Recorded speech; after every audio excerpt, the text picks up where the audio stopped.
If you work for one of the large tech companies like Google, Nvidia, Amazon, or any others, and you hold a senior role like a director, executive, vice president, or any other critical role to the organization, and you're in a high income bracket, then there's a very good chance you have access to something called a deferred compensation plan. Now, this type of employer benefit is often misunderstood, not only for the benefits that it actually provides you, but also how to properly utilize it. What I wanted to do today is share with you a few tips and tricks and ways that you can utilize this plan around key events in your personal financial life to truly make the most out of this plan. Now, with all deferred compensation plans, there are usually three decisions that you need to make: how much you want to contribute, how you want to invest it, and when you want to distribute it, and what frequency the distribution will occur. So utilizing those three levers, we're going to talk about the different benefits that this can provide you. My name is Alex Caswell. I'm the CEO and founder of Wellscript Advisors, and we help tech professionals just like this navigate plans like deferred compensation and make the most out of it. And there's a lot I see people getting wrong about this and just not making the most out of it.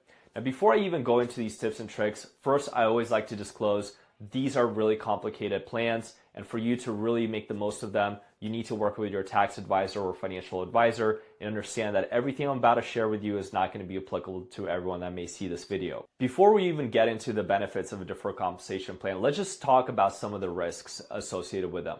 Unlike a 401k, deferred compensation money is actually not yours. It is subject to creditors of the company. So if you're worried your company is going to go bankrupt sometime later down the road, this may not be the best tool for you. Secondly, they are very restrictive in nature, meaning that once you've elected how much you want to contribute, when you want to distribute it, for the most part, it's locked in. So you got to be very certain that you are good without this income. And something that a lot of people aren't aware of, it can impact your employer match for the 401k. As of right now, the IRS guidance is that employer match is calculated up to $350K of income. So let's say your income is above that $350K mark and you decide to contribute to deferred compensation plan, brings it down to below $350K, you may actually potentially be walking away from some of that employer match benefit. So keep that in mind as you decide your contribution rate. All right, so what is one of the core benefits of a deferred compensation plan? It is essentially tax arbitrage and ability to control when your income gets distributed. So the number one tip I have for you is plan your deferred contribution around high income tax years and plan your distributions around low income tax years. The benefit of using a deferred compensation plan is it allows you to siphon income out of the years where you have a high income and push it into years where you have low income. So what are some of the ways that you can think about this? First of all, think about if you want to take a sabbatical. Think about if you want to start your retirement earlier than traditional 65 years old.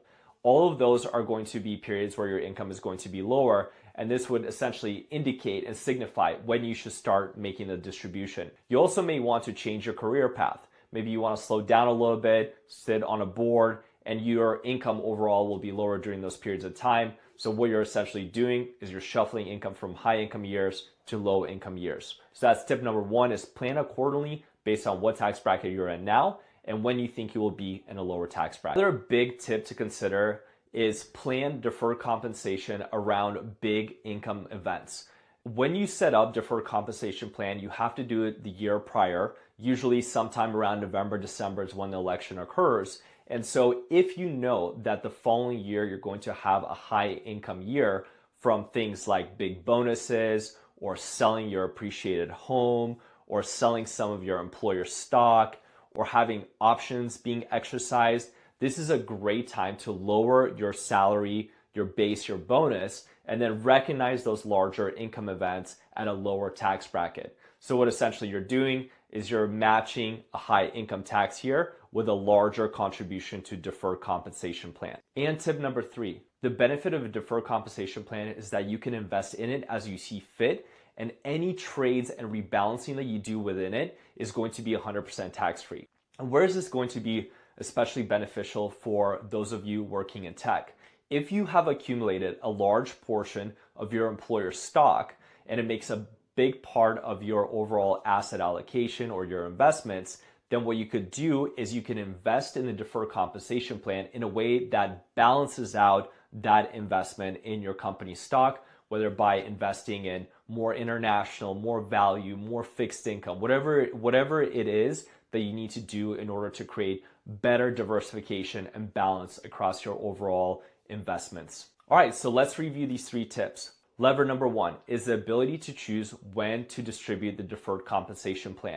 That should be planned around low income years like sabbaticals, retirement, career drop-offs, whatever that low income year may be, for whatever reason, is when you should plan for your distribution to occur. Number 2, the ability to pull the lever of how much you contribute. That should be done in years where you expect a large income event, capital gains, option exercises, selling a house. Lever number 3, how you invest in the deferred compensation plan can be used as a way to balance out your existing investments outside of the deferred compensation plan, because it is not a taxable account. You can rebalance without any tax problem. So deferred compensation plan can be a really useful tool if you're in a high income tax bracket, if you hold roles like vice president, director, CEO, or any other critical role. But please understand that these are very complicated plans. However, with some thinking, some strategy, you can utilize it intelligently.